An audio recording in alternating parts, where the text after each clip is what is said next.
It is from these comrades in the struggle that I learned the meaning of courage. यहाँ कहने का मतलब है कि इन्हीं साथियों के संघर्ष से मैंने साहस का अर्थ सीखा है। Time and again I have seen men and women risk and give their lives for an idea. समय समय पर मैंने महिलाओं और पुरुषों को एक विचार के लिए खतरा उठाते हुए और जीवन देते हुए देखा है। I have seen men stand up to attacks and torture without breaking, showing a strength and resilience that defies the imagination. मैंने देखा है कि मनुष्यों को आक्रमणों का सामना करते और बिना झुके अत्याचारी का सामना करते, सब प्रकार की मुसीबतों से जूझकर उनसे उबरने का साहस दिखाते जो अकल्पनीय है। I learned that courage was not the absence of fear but the triumph over it. मैंने सीखा कि साहस से डर को भगाना नहीं बल्कि उस पर विजय पाना है। The brave man is not he who does not feel afraid. साहसी व्यक्ति वह नहीं है जो डरता नहीं है, but he who conquers that fear. यहाँ कहने का मतलब है कि साहसी व्यक्ति वह नहीं है जो डरता नहीं है, बल्कि वह है जो डर पर विजय प्राप्त करता है। No one is born hating another person because of the color of his skin or his background or his religion.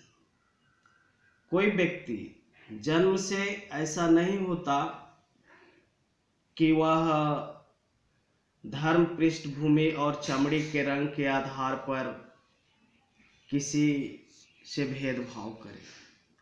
People must learn to hate, and if they can learn to hate, they can be taught to love.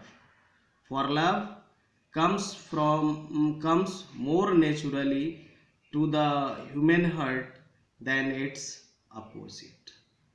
लोगों को घृणा करना सीखना चाहिए, और यदि वे घृणा करना सीख सकें तो उन्हें प्रेम करना सिखाया जा सकता है, क्योंकि प्रेम मनुष्य के हृदय में इसके विरोधी की अपेक्षा प्राकृतिक तरीके से आता है।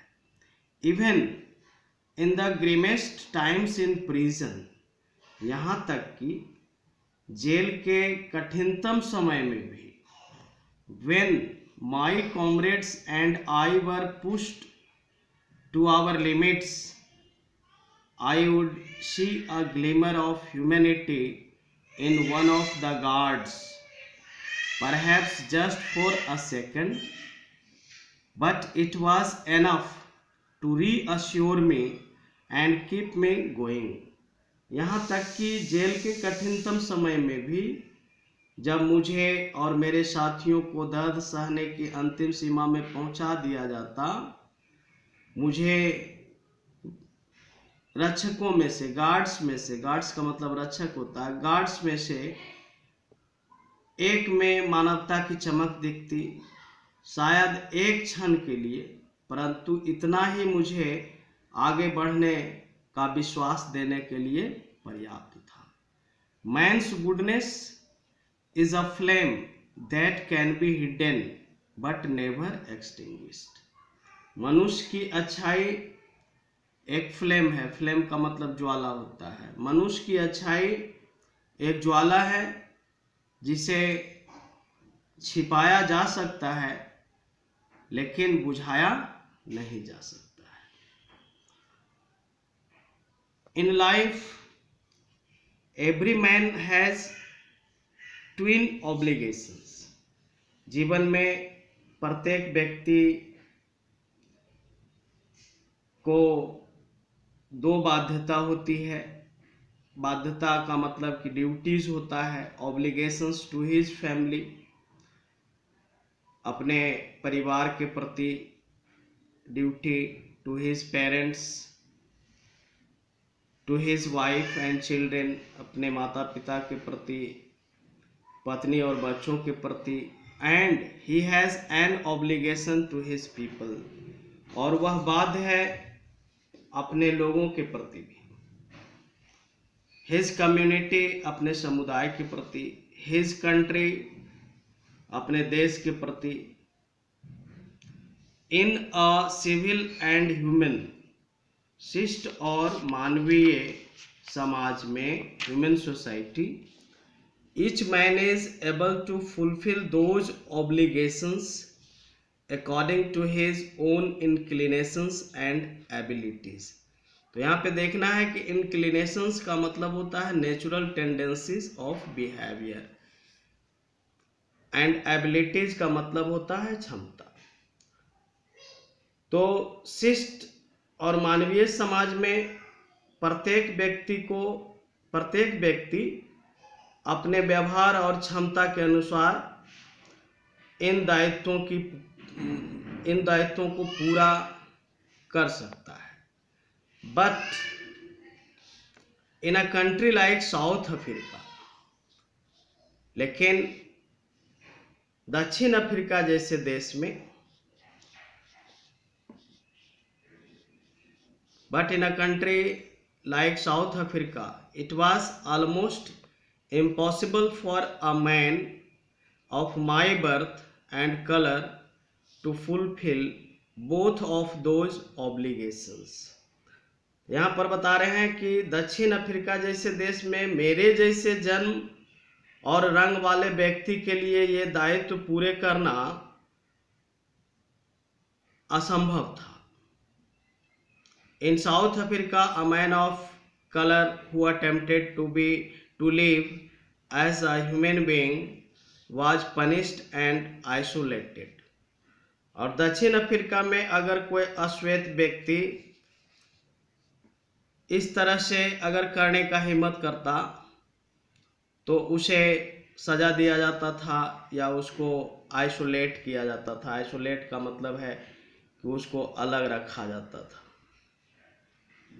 In South Africa, a man who tried to fulfill his duty to his people was inevitably ripped from his family and his home and was forced to live a life apart। और ऐसे लोगों को बहिष्कृत किया जाता, उसको जो है अपार्ट लाइफ गुजारना पड़ता था। A twilight existence of secrecy and rebellion। I did not in the beginning choose to place my people above my family। दक्षिण अफ्रीका में यदि कोई व्यक्ति अपने लोगों के प्रति अपने कर्तव्यों को पूरा करने का प्रयास करता तो उसे घर और परिवार से अलग कर विद्रोही जीवन जीने पर मजबूर किया जाता। आरंभ में I did not in the beginning choose to place my people above my family। आरंभ में तो शुरुआत में मैंने भी अपने परिवार को अपने लोगों को अपने परिवार से ऊपर नहीं माना। But in attempting to serve my people, परंतु अपने लोगों की सेवा के प्रयास में मैंने पाया I found that I was prevented from fulfilling my obligations as a son। तो मैंने पाया कि मैं एक पुत्र, एक भाई, a brother, a father and a husband, और एक पिता, एक पति के अपने दायित्वों से अलग हो रहा हूँ। मतलब कि मैं अपना दायित्व पूरा नहीं कर पा रहा हूँ। वो दायित्व जो है फुलफिल करना, एक बेटे के रूप में, एक भाई के रूप में, एक पिता के रूप में और एक पति के रूप में।